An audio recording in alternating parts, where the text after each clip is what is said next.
Hey, it's Kevin Dwight here and welcome back to the Recording in a Home Music Studio course. In this video, we're talking about recording electronic bass.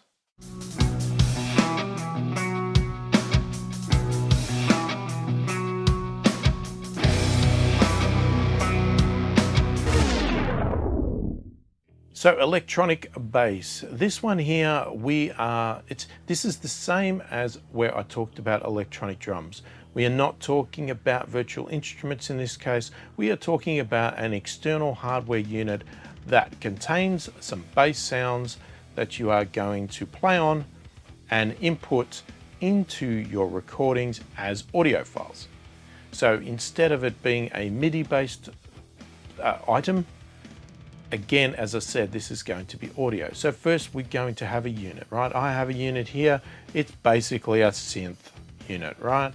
And it can generate some bass synth sounds. And it contains them in the unit itself. So we're going to take an audio cable as described in the making connections part, and we're going to plug it into our audio interface, and we're going to get that sound onto some new tracks. And we're going to record those parts, and I'm going to go through the process to find what I want to play, find the parts I need to add, and add something there.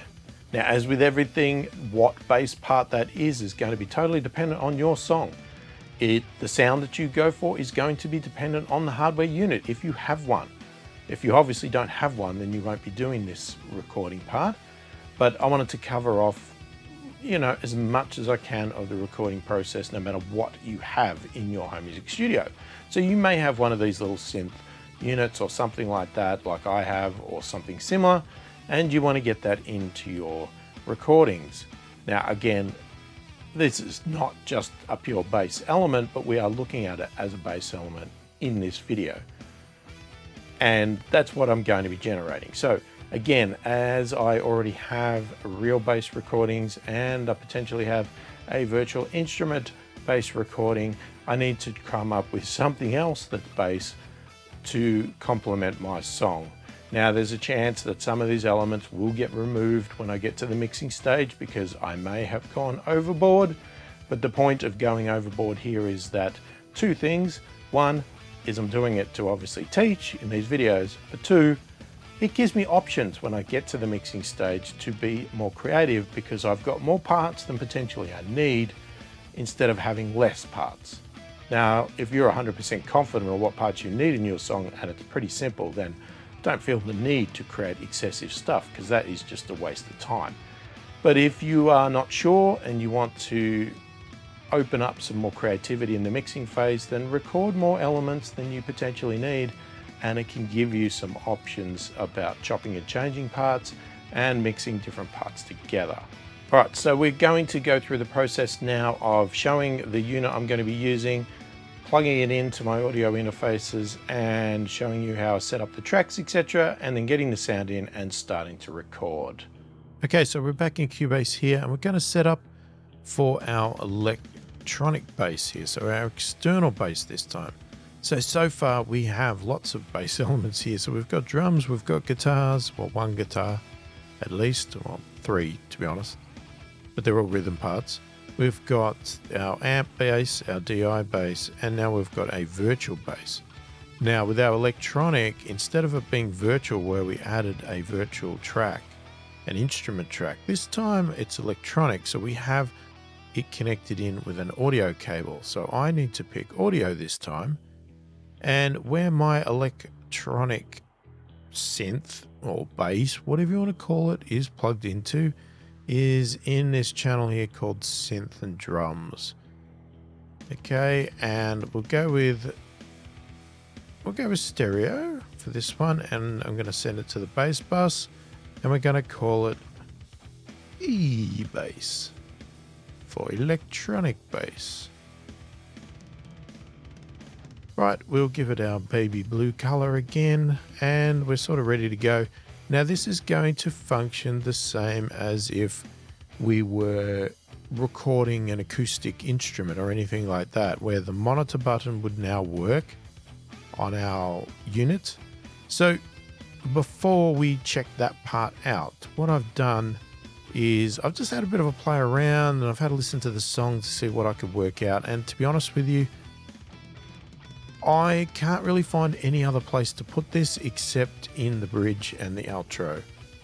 And I sort of have a part and a sound, and I'll show you what it is, but obviously it's just a bit of experimentation. I just ran through patches, tweaking on the actual unit itself to get the sound right, and then obviously playing around, getting the notes and seeing what fits, what doesn't fit.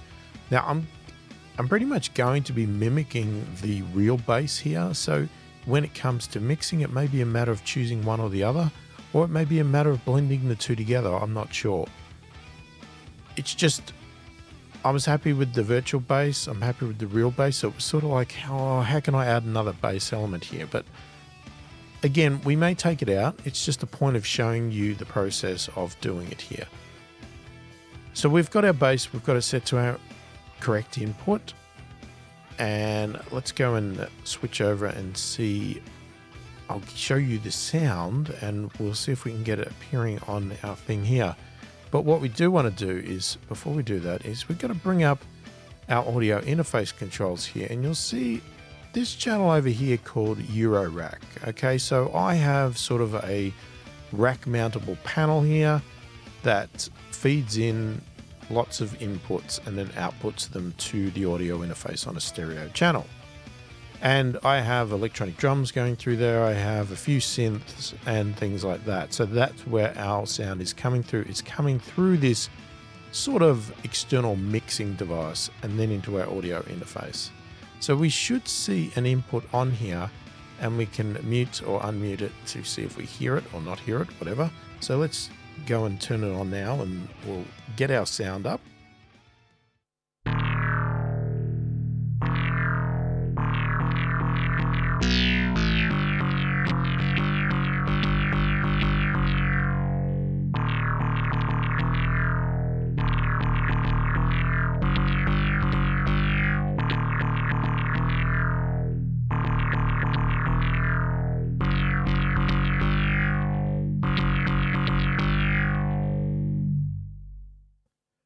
Okay, so you could see our sound coming through here, and you could probably hear it through the audio interface as well. Now, if we were to actually monitor on the software as well, we should get a double up probably.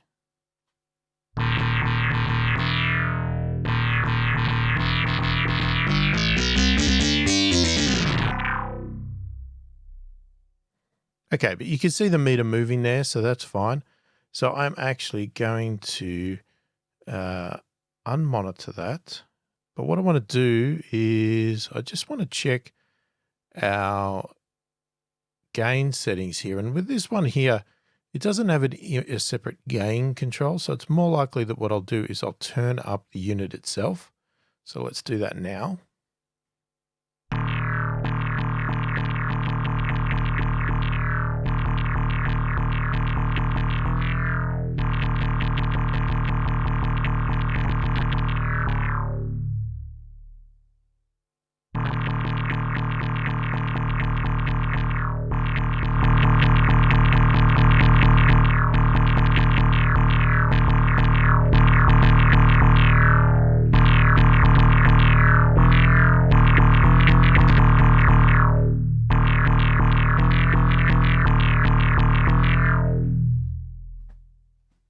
All right, so we've got our gain set correctly.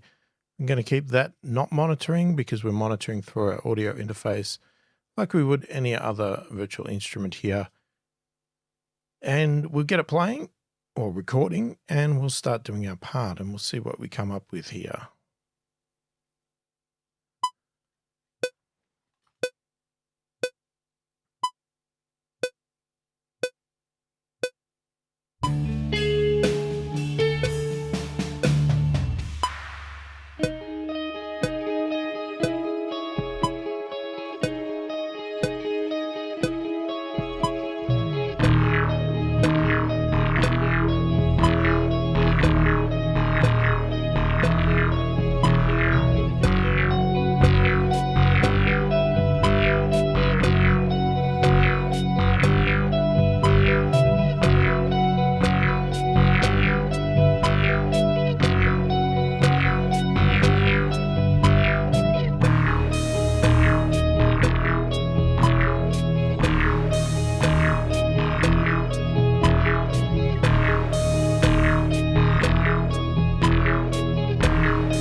right, so that's pretty good. We may tweak that a little bit. So, but before we do that, let's go and work out our last part and do our outro as well, just so we've got a nice clean one of that.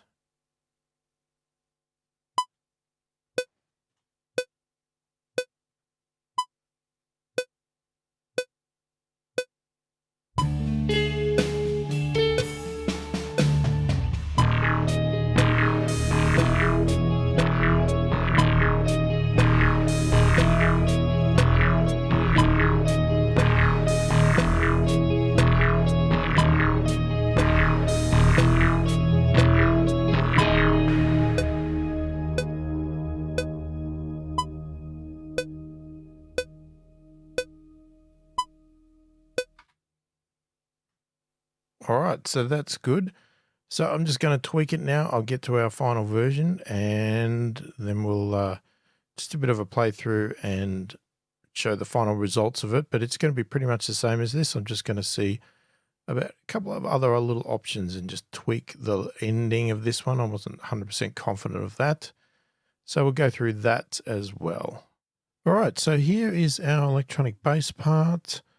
I just recorded a couple more times just to get it nice and clean, but the concept stayed the same.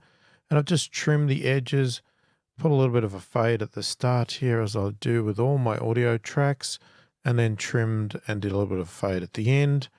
And we repeated the process on the outro, which I recorded again. I didn't copy and paste, I actually recorded it just to make sure it was right the way I wanted. And again, same with the virtual bass. I'm not going to play the entire song because we have only changed these two parts. So I've just dropped the volume a bit. Again, it's not mixed. Keep that in mind. There's a lot of work to do with mixing, but we're getting our parts down. So I'll just play it through from just at the last bit of this second chorus here, play it through to the end, and then we can move on to some more recording.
So now that you've seen me go through the process on my song, I want you to go out and do yours.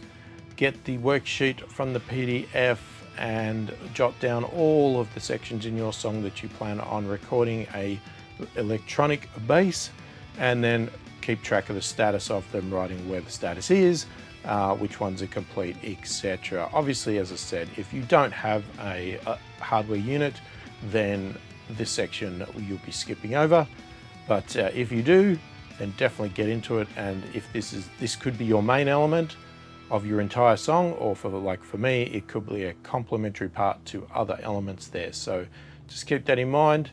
You don't have to copy what I do exactly. I'm giving you examples here. As I said, if you don't have a real bass, if you don't have virtual instrument bass and you have a hardware unit and that's your bass element, then you're going to record that for your entire song. So you want to take a lot of time to get that right.